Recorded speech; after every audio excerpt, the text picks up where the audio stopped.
നിന്റെ ഉള്ളിൽ തന്നെയുണ്ട്. അതാണ് അർത്ഥം. സ്വാമിമാരാരെങ്കിലും അമ്പലത്തിൽ പോണ കണ്ടിട്ടുണ്ടോ? അവർക്കറിയാം ആ ഭഗവാൻ എൻ്റെ ഉള്ളിലുണ്ട്. അതിനെയാണ് ആത്മസാക്ഷാത്കാരം എന്ന് പറയുന്നത്. ഉള്ളിലുള്ള അയ്യപ്പനെ കണ്ടെത്തൂ.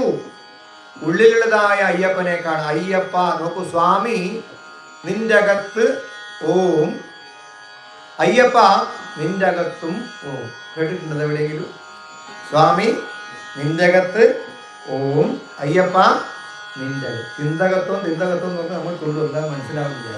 നിന്റെ അകത്തുണ്ട് സ്വാമി, നിന്റെ അകത്തുണ്ട് അയ്യപ്പ, നിന്റെ അകത്തുണ്ട്.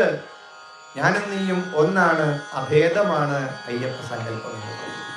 എല്ലാ ജാതീയതയും എല്ലാ മനുഷ്യത്വരഹിതമായ പ്രവർത്തനങ്ങളും അവസാനിപ്പിക്കുന്ന ഇടമാണ് ഈശ്വരീയമായ ഇടം. പക്ഷേ നിർഭാഗ്യവശാൽ എല്ലാ ജാതീയതയും തഴച്ചു വളരുന്ന ഇടമായിട്ട് ക്ഷേത്രങ്ങളും കാവുകളും മാറുന്നു.